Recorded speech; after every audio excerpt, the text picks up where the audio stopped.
Welcome back to my channel, the Mary J's Crochets. In today's video I'll be teaching you guys how to crochet a simple and beautiful flower that can be used for anything depending on you. So I'm sure you guys are wondering, what about the 10 chains we crocheted on Tuesday? Well, that was just a foundation I laid for you guys to have an idea and an experience of knitting so that you can do other things with the help of chains, because knowing how to do the basics in crocheting like chains, slips, knots and magic rings go a long way, because anything you will crochet will always be requiring one of the three, or at most all of them. So guys, let's get started. So in today's knitting video, we will be doing a flower, like I said earlier. So we're going to start off with a magic ring. In order to make a magic ring, we're going to turn the longer part of our wool on top of our index and middle finger to form a line that will look like this.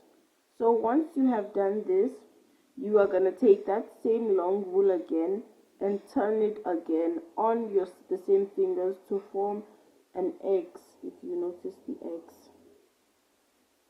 to form an X right there.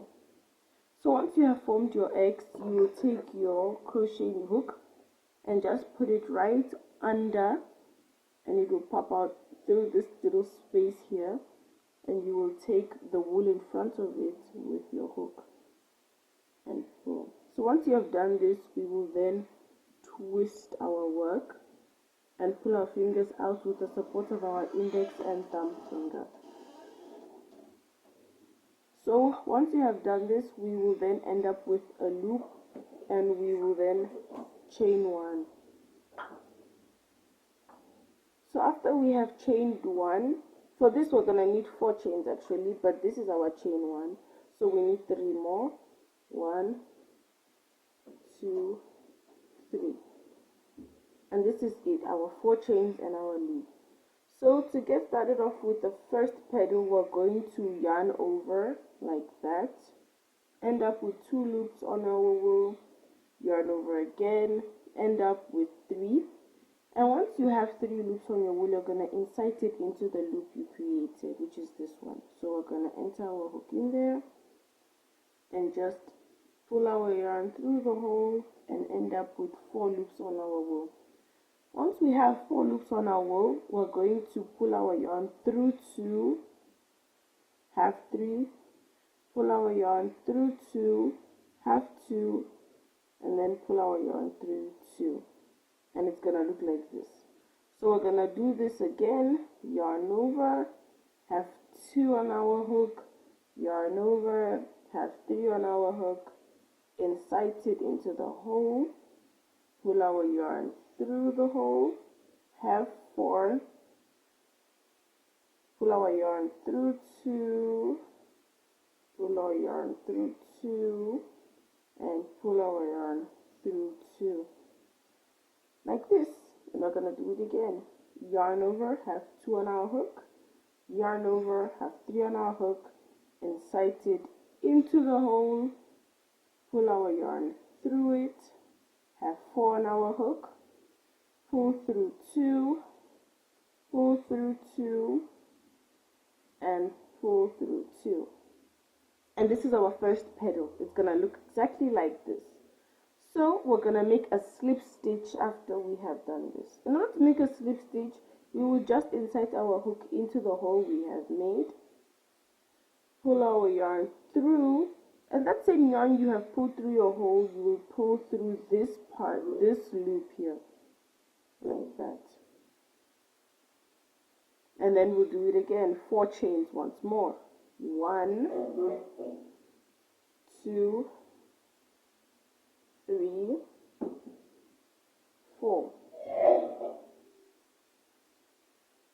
Once you have 4 chains on your hook, we will then yarn over, have 2, yarn over, have 3, insert it into our hole,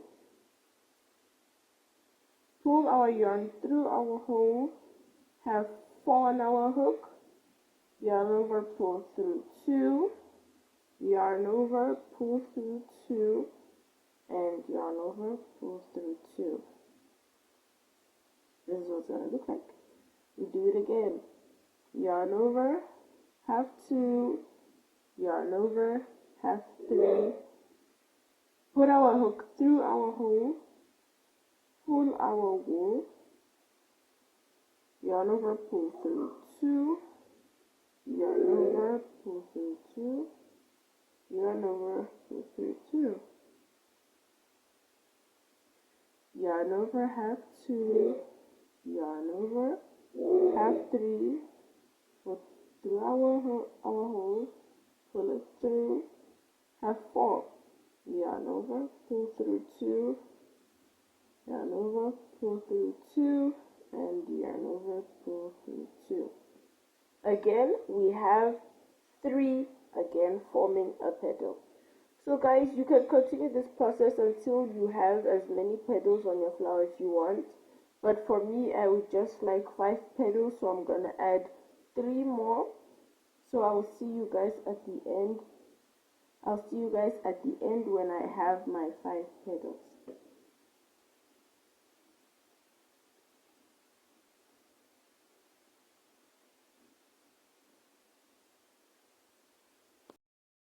So guys, at the end of everything, this is how your flower is going to end up looking. For those who did 5 petals like mine, this is what mine looks like. So I'm sure most of you are wondering, what about this huge hole here? Well, that is what this part of yarn is for. It is for us to pull our hole to the exact size we would like it to be for our flower to look like an actual flower without this huge hole in the middle. So guys, once you have finished, you're gonna need to pull on this. Remember, this is the wool we just used right now, this long one, to finish up our flower, and this is the wool we're gonna use to close our flower. So let's pull it. If you guys can see, our flower is becoming smaller. The hole, sorry, is becoming smaller. It's becoming smaller again. And it has finally closed up. Can you guys see this? It's completely closed now.